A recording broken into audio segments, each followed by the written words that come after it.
She stood there with her right hand raised, swearing to tell the truth, the whole truth, and nothing but the truth. And within minutes she broke that promise, live on record in front of Congress. When Representative Bennie Thompson looked Kristi Noem straight in the eye and said, "You took an oath to tell the truth, and you did not tell the truth," the entire room froze. This wasn't just a clash between a lawmaker and a cabinet secretary. It was a collision between power and accountability, and it revealed something far darker about how our government really operates. Most hearings fade into background noise, but this one didn't. From the first gavel strike, it felt different. The questions were sharper, the tone colder, and the stakes higher. Thompson wasn't playing politics, he was calling out what he described as a constitutional betrayal, a top official sworn to defend the law allegedly twisting it to her own advantage. With due process. You also testified that you follow orders of the Supreme Court of the United States and all courts. But the Supreme Court unanimously directed the government to facilitate the return of Kilmar Garcia to the United States. But you just testified before this committee that Kilmar Garcia will never return to the United States. So you didn't tell the truth to this committee again when you said that you comply with court orders and decisions. You've overseen the deportation of U.S. citizen children and have claimed that their parents chose to take their children with them. But you produced no evidence that the mother, let alone both parents, of those children freely gave consent to have their children deported from the United States. In fact, everyone involved in those cases say that the mothers, in fact, did not want their children, especially their sick American children, deported. In fact, your agency lured families to ICE appointments under false pretenses, lied to them, refused to let them speak with an attorney or children's father, and deported them before a court had time to even hear the case. You've given yourself the unilateral right to deport anyone you deem a threat. You refuse to comply with court orders that try to stop you. That puts all of us at risk. Beyond your false testimony about the administration's deportation policies, you falsely stated that the administration is focused on a full range of DSH's missions. Instead, your budget request appears to reflect a view that DHS's sole purpose is to be a border wall construction agency that deports U.S. citizen children with cancer. Your budget proposed cuts to cybersecurity, emergency preparedness, and aviation security. Even before asking Congress for these budget cuts, you've overseen mass reductions in the workforce at CISA and FEMA. Despite repeated requests from this committee on how many people have been fired or have been bullied into quitting before their tenure, DHS has refused to share that information. So it should worry every American that we do not know how many people are left at FEMA to respond to disasters and how many cyber defenders still work at CISA as China and other adversaries attack our systems every day. And you've made clear in response to my questioning, you have no plan, written plans for FEMA. It is very apparent that also is no plan for CISA, where you are trying to gut the agency's funding and falsely claiming that CISA is a censorship agency. Since CISA never censored anyone, but now we are all paying the price for you buying into a baseless conspiracy theory. Secretary Noem, I'm glad that you finally came to testify before this committee, but I'm disappointed, along with a lot of my Democratic colleagues, that you stood here and took an oath to tell the truth, then repeatedly failed to do so to this committee. Let me just say, if you dance with the devil long enough, He's liable to follow you home. I hope that you will stop dancing around the truth and start telling the truth so this committee can do its work, helping to defend DHS from the attacks you've launched against it.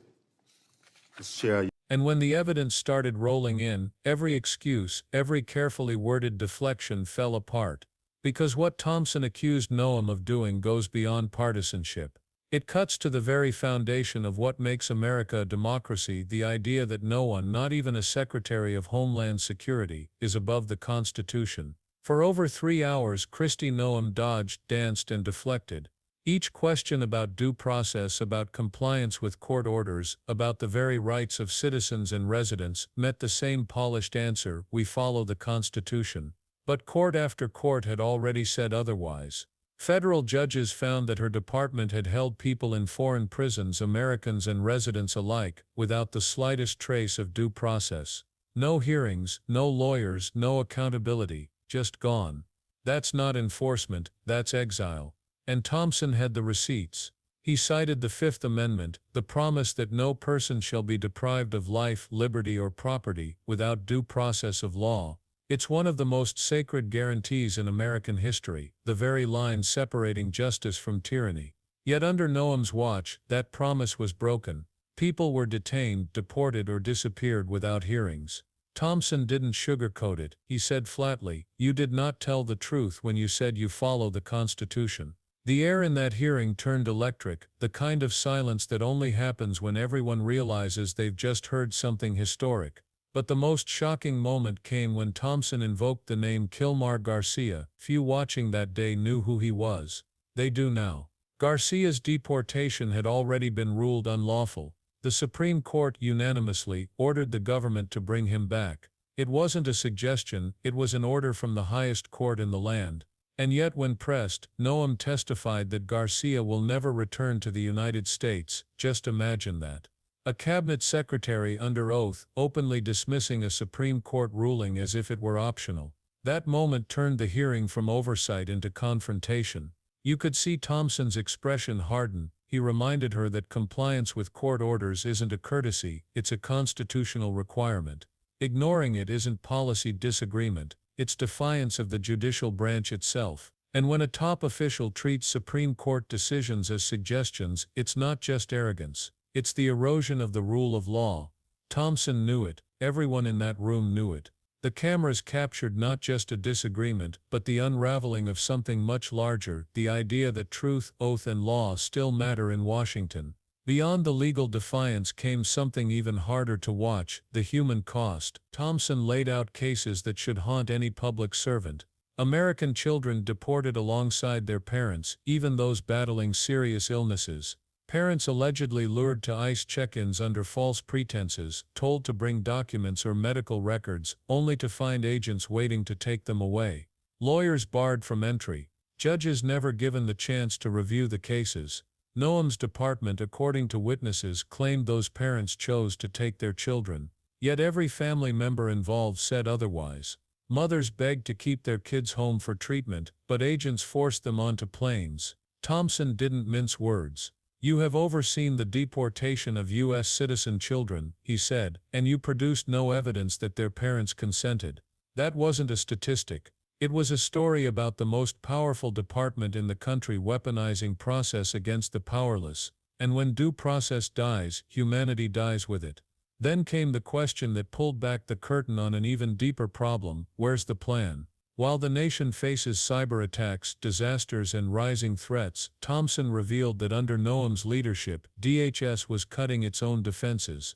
FEMA, the agency that responds to hurricanes, floods, and wildfires, had seen massive staff reductions. CISA, the cyber defense arm protecting America's infrastructure, was being gutted. Skilled analysts leaving, budgets slashed, programs frozen, and when Thompson asked for the numbers, how many people had been fired, how many forced out, the department refused to answer. That's when his tone shifted from anger to alarm, because every unfilled position at FEMA means slower disaster relief. Every lost cyber expert at CISA means more open doors for foreign hackers. And while those crises festered, Noem's budget poured billions into border enforcement and detention expansion. Thompson summed it up in one brutal line: "Your budget treats DHS as a border wall construction agency that deports U.S. children with cancer." It wasn't hyperbole, it was a mirror, reflecting a department that had lost its mission to protect, replacing it with a mission to punish. What made Thompson's confrontation so powerful wasn't just the evidence, it was the principle behind it. He wasn't demanding perfection, he was demanding truth. The oath Noem swore wasn't symbolic, it was sacred. When she promised to tell the truth, it meant truth about court orders, truth about due process, truth about the consequences of her policies. But when facts and court rulings say one thing and testimony says another, someone isn't telling the truth. And in that hearing, Thompson didn't let her hide behind bureaucratic phrasing. "You did not tell the truth to this committee," he said again, slowly, deliberately, as if the repetition itself carried the weight of the Constitution. "You stood here, took an oath, and then dodged the truth over and over." Every repetition drove the point home: lying under oath isn't just politics, it's perjury against the public trust. Still, Thompson's closing words are what echoed far beyond the hearing room. "If you dance with the devil long enough," he warned, "he's liable to follow you home." That line spread across social media within hours, but most people missed what it really meant.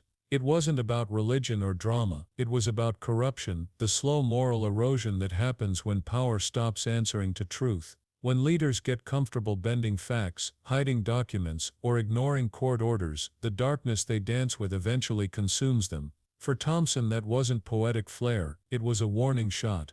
Because democracy doesn't collapse overnight, it collapses slowly, one ignored ruling, one silenced whistleblower, one dishonest testimony at a time. And that's why this hearing mattered. It wasn't about humiliating a public official, it was about drawing a line in the sand between truth and deception. Across the country, millions watched clips of that exchange: the fiery stare-down, the unwavering voice of a congressman refusing to let an oath become a prop. Commentators called it everything from a constitutional reckoning to a masterclass in accountability. But the real story is simpler. Thompson reminded the nation that oversight isn't optional. When a secretary lies under oath, it isn't just a bad look, it's a breach of the very system that keeps power in check. Because think about it, if a government official can defy the Supreme Court, deport citizens, silence oversight, and still sit in office untouched, what does the rule of law even mean? If testimony can contradict documented rulings without consequence, what's the value of truth in public service? Those were the questions echoing in that hearing room long after the cameras stopped rolling. This story goes far beyond Kristi Noem. It's about what kind of government we're willing to accept. A government of transparency, or of selective truth. A government that obeys the Constitution, or one that bends it when convenient. Thompson's confrontation was more than outrage, it was a call to remember that the oath every official takes, to tell the truth, to uphold the law, isn't just ceremony, it's the lifeblood of democracy. When that oath becomes optional, democracy becomes fragile. When truth is replaced by talking points, oversight dies quietly, not with a bang, but with silence. That's why hearings like this matter. They aren't theater, they're survival, because when those in power stop fearing accountability, the people lose their leverage. And Thompson knew that better than anyone. His words were not just for Noem, they were for the millions watching who've started to wonder if honesty still exists in Washington. Even now, people are still replaying that moment. The sharp voice, the unwavering stare, the sentence that cut through years of spin. "You took an oath to tell the truth, and you did not tell the truth." It wasn't scripted, it wasn't rehearsed, it was raw, real, and necessary. Because in an era where lies travel faster than facts, moments like this remind the country that truth still has defenders. The question is whether we'll keep demanding it. So let's be clear, this wasn't about left or right, it was about the Constitution itself, about whether the promises written in that document still hold weight when challenged by power. Due process isn't optional. Supreme Court orders aren't suggestions, and the truth isn't flexible, no matter how many press releases try to rewrite it. Thompson didn't just confront Noem, he confronted the decay that happens when public office becomes performance, and that's why his words will outlast the hearing, the headlines, and maybe even the administration. Because at the end of the day, when everything else fades, the only thing that keeps a democracy alive is accountability. If you've watched this far, then you already understand what's at stake: truth, oversight, the rule of law. These aren't political buzzwords, they're the pillars holding this country together, and when those pillars crack, we all pay the price. That's why it's more important than ever to stay informed, stay engaged, and demand transparency from those in power, because if we don't, no one else will. So if you believe that truth still matters, that oath still means something, and that accountability shouldn't depend on which party holds the gavel, then don't scroll past this moment, share this story, keep the conversation alive, and make sure you subscribe to the channel, hit the like button, and turn on notifications, because every week we break down the stories others ignore, the hearings, the rulings, the power plays that shape our rights and our future. Stay sharp, stay curious, and remember, democracy doesn't defend itself, we do.